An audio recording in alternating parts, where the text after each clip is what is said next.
Bienvenidos a este análisis, uno que preparamos especialmente para nuestro oyente, el Feri.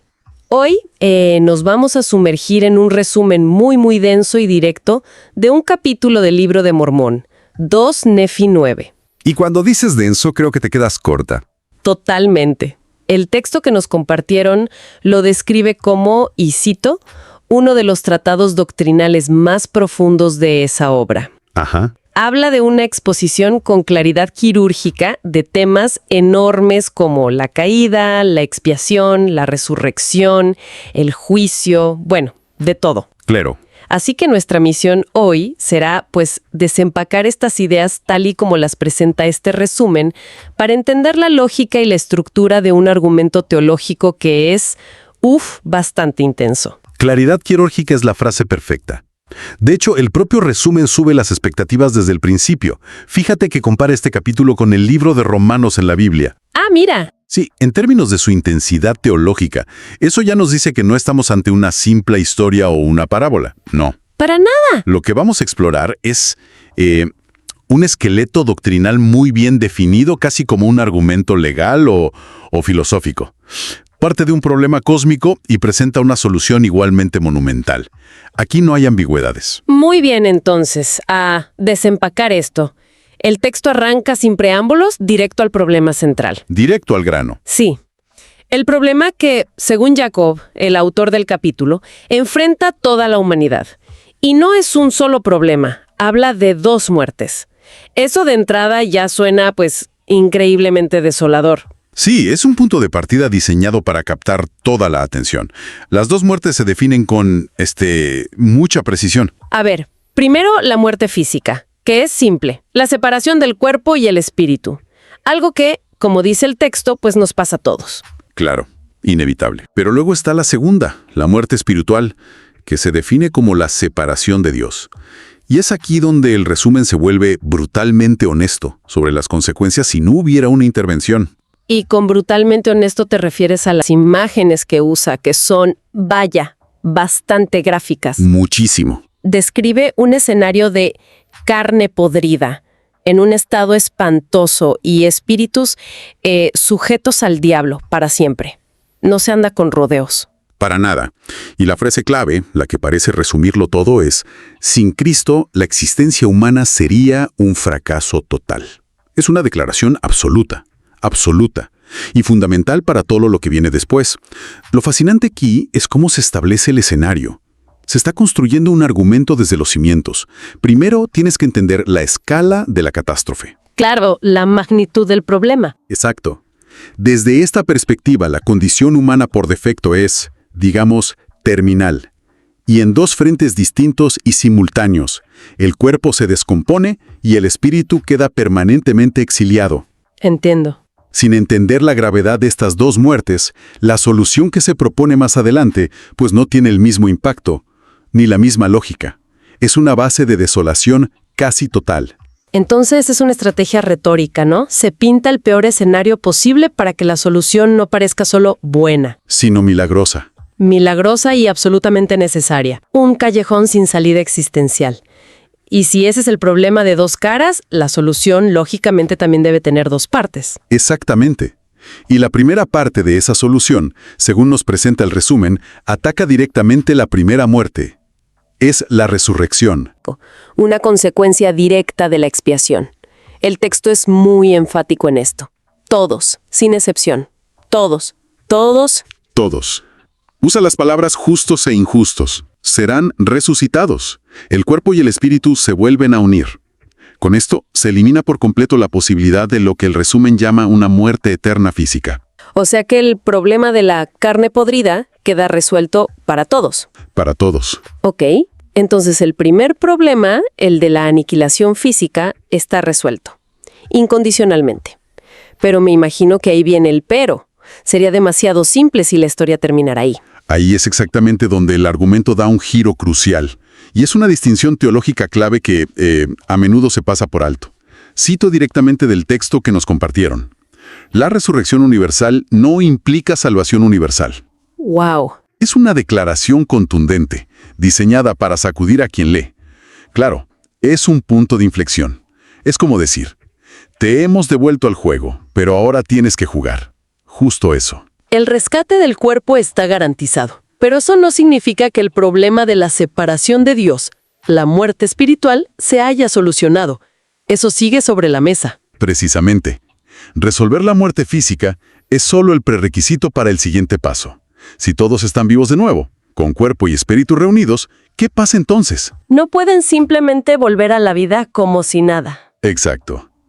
Y eso nos lleva directamente al siguiente eslabón lógico en la exposición de Jacob: el juicio. Después de que todos son resucitados, deben presentarse ante Dios. El problema del exilio espiritual tiene que ser confrontado. Y aquí es donde la psicología del texto se pone realmente interesante. El resumen describe el juicio no como, un evento donde una figura autoritaria te lee una lista de tus errores desde un trono. No, no es algo externo. No. La metáfora que usa es mucho más íntima y francamente más inquietante. Dice que el libro de la vida es la propia memoria del individuo. Es una idea profundísima. El juicio no es algo impuesto desde fuera, sino una confrontación inevitable con la propia verdad. Cada persona verá su vida sin filtros, sin las excusas o las racionalizaciones que usamos día a día para dormir tranquilos. ¡Qué fuerte! El resumen dice que los inicuos sentirán una vergüenza eterna, no porque Dios los esté humillando activamente, sino porque, y cito, no podrán esconderse de su propia verdad. Es la imposibilidad de seguir mintiéndote a ti misma. Esa es una idea genuinamente aterradora. La idea de que tienes que enfrentar cada justificación que alguna vez hiciste sin ninguna de las excusas que se sentían tan reales en ese momento. Sí, y conecta directamente con un énfasis tremendo en la responsabilidad moral absoluta. Ajá, el resumen lo deja claro con una frase lapidaria. Nadie puede culpar a Dios por su condenación. Se elimina cualquier posibilidad de lo que podríamos llamar victimismo teológico. Claro. Incluso matiza el rol del conocimiento, lo cual es un detalle importante que añade complejidad. El texto dice que la ignorancia puede mitigar la culpa, pero no la elimina por completo. Pero no es una excusa total. No. Sin embargo, lo que realmente agrava la situación es la rebeldía consciente. Saber lo que es correcto y elegir deliberadamente lo contrario. El individuo es presentado, de principio a fin, como el agente principal en su destino eterno. Eres la arquitecta de tu propio resultado, en ese juicio. Exactamente. Ok, entonces llegamos al núcleo del mecanismo teológico. ¿Cómo funciona todo esto? ¿Cómo puede un Dios ser perfectamente justo, o sea, que exige consecuencias, y al mismo tiempo ser misericordioso, que busca la redención? Esa es la pregunta del millón, ¿no? Para muchas personas, esto suena a una contradicción fundamental. Si la justicia exige un precio y ese precio se paga, ¿es realmente misericordia perdonar? ¿O es, una transacción? ¿Cómo maneja el texto esa tensión? Pues esa es la pregunta central. Y la respuesta que ofrece el texto es la expiación de Cristo. Se presenta como el mecanismo divino que reconcilia estas dos demandas que parecen opuestas. A ver, explícanos eso. Por un lado está la justicia, que el resumen dice que exige un castigo por la ley rota. Es una fuerza impersonal, casi como una ley de la física espiritual. Por otro lado está la misericordia, que el texto dice que tiene derecho sobre el penitente y busca la redención. Parecen ir en direcciones contrarias. Y la solución, según este argumento, es que el sacrificio de Cristo satisface plenamente las demandas de la justicia. Es como si pagara una deuda cósmica que la humanidad no podía pagar. Eso es. Y al hacerlo, libera la misericordia para que pueda actuar sin violar esa justicia fundamental. Lo entiendo bien. No es que una anule a la otra, sino que el sacrificio habilita a la misericordia. Es una excelente manera de formularlo. Lo que es clave aquí, y el resumen insiste en esto, es que no se presentan como fuerzas en competencia que llegan a un acuerdo a regañadientes. Ah, ok. La expiación las une sin contradicción. Se presenta como la única solución lógicamente coherente a la tragedia humana descrita al principio. Es la pieza central que hace que todo el plan funcione. Claro. Sin ella, una de dos cosas sucedería. O la justicia aniquila a todos, o la misericordia sería inherentemente injusta. La expiación en esta teología es lo que permite que ambas operen en perfecta armonía. Ahora, el resumen advierte que el texto no se anda con rodeos, especialmente en el siguiente punto. Después de hablar de esta solución tan armoniosa, el tono vuelve a cambiar. Sí, drásticamente. Describe a Jacob como implacable y su descripción del infierno como algo sin filtros. Parece que no hay ningún intento de suavizar el concepto para hacerlo más aceptable a sensibilidades modernas. En absoluto. El lenguaje es directo y crudo.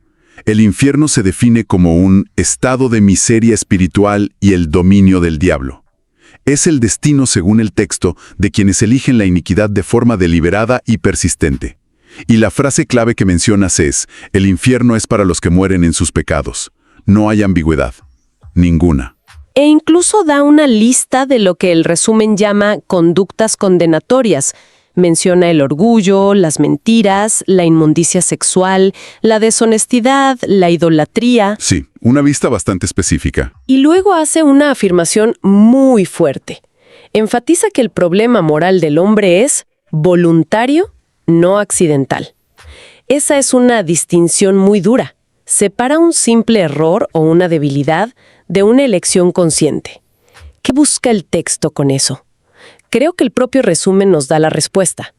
Plantea una pregunta importante. ¿Por qué este lenguaje tan duro, tan directo? La interpretación que ofrece el texto es que Jacob demuele la idea de que la gracia permita pecado impune.